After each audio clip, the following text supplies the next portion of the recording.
Hola, muy buenos días. Sean todos bienvenidos a su podcast, El Juzgado. El día de hoy nos encontramos afuera del edificio ADM 8, al aire libre, así que pedimos su comprensión por si se escuchan ruidos ambientales, pues no está en nuestras manos.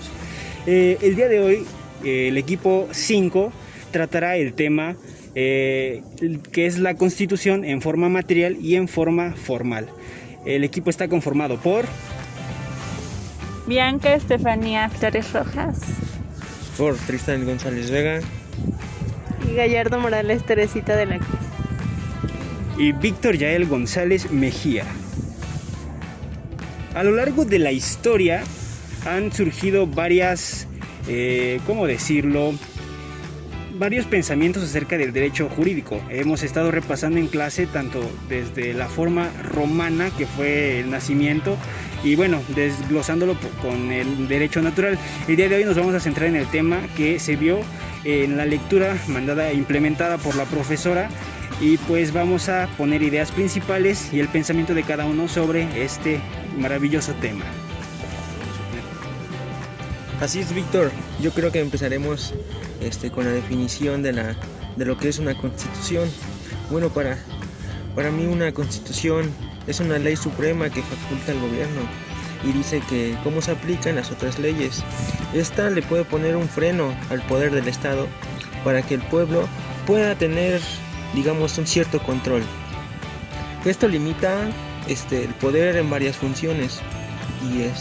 Y sería dividiendo el poder en distintas instituciones.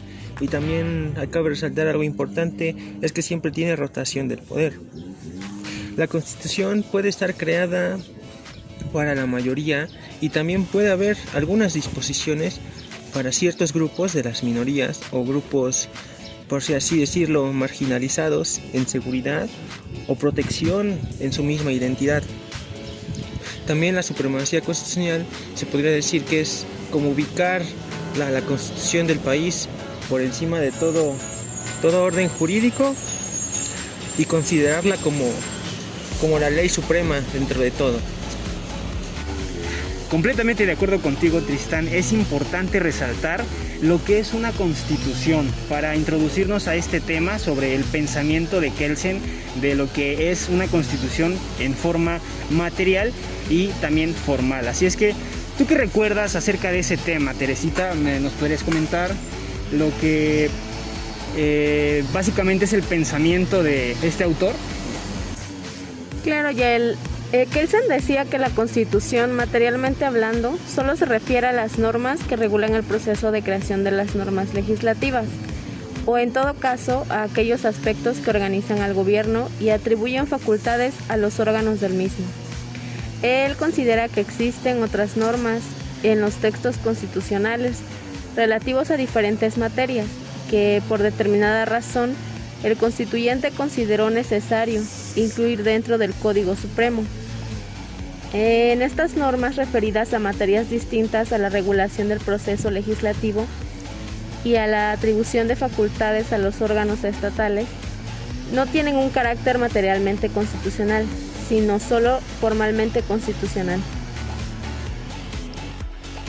Creo y considero que todos estamos de acuerdo en que esa división de la Constitución ya es un poco obsoleta, ¿no? Porque los contenidos materiales de las constituciones, pues ya contemporáneas, son muy extensos y aparte requieren formas de clasificación pues más incluyentes y comprensivas, ¿no? Ya Kelsen, pues en su tiempo tal vez tenía razón, pero ahora en la actualidad han surgido nuevas necesidades. Entonces yo creo que esa división, como ya dije, está obsoleta y por lo tanto hay que analizar un poquito cómo se debería dividir entonces las constituciones.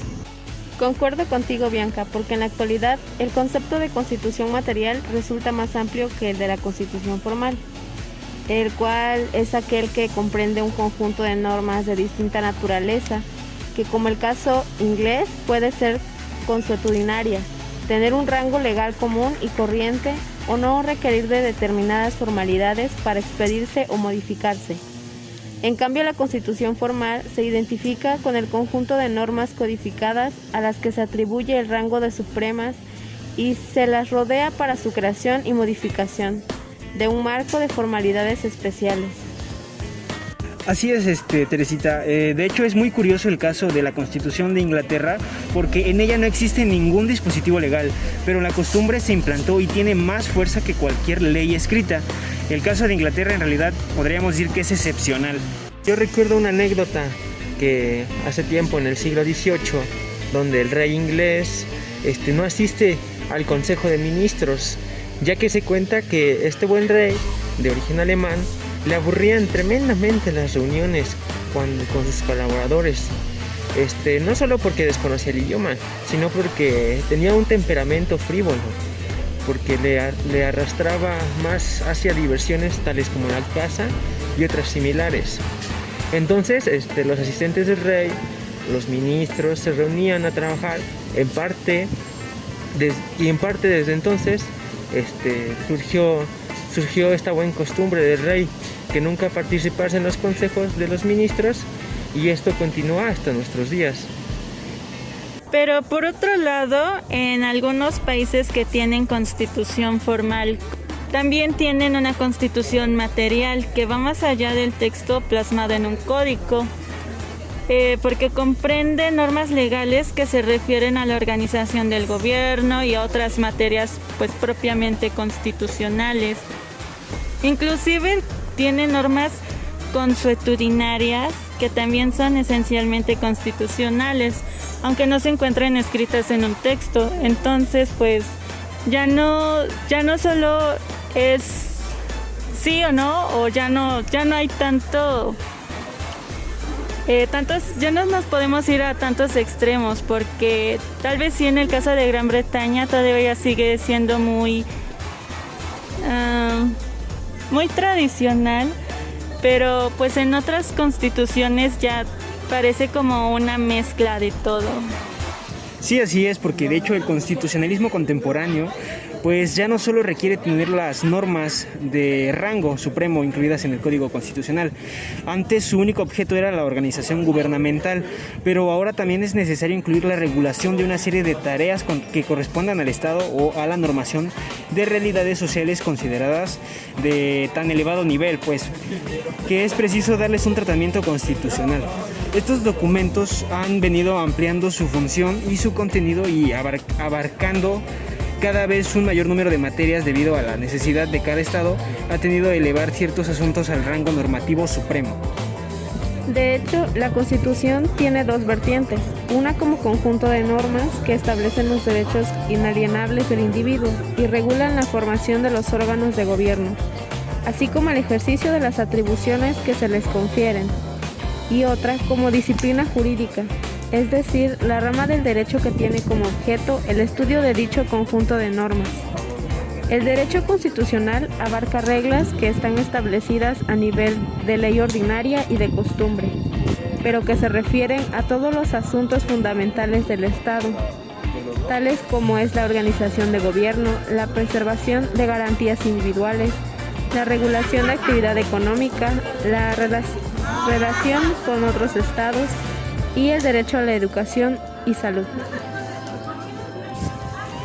Así es, después de ver a grandes rasgos lo que es una constitución y después también de presentar el por qué ya no es vigente el pensamiento de Kelsen, podemos adentrarnos en las clasificaciones para hacer una nueva constitución. Pero bueno, yo creo que esto, si estamos de acuerdo todos como equipo, quedaría para el siguiente episodio. Así es que no olviden quedarse a escuchar el siguiente episodio a la misma hora, en el mismo lugar y con los mismos compañeros. Hasta la próxima y linda tarde.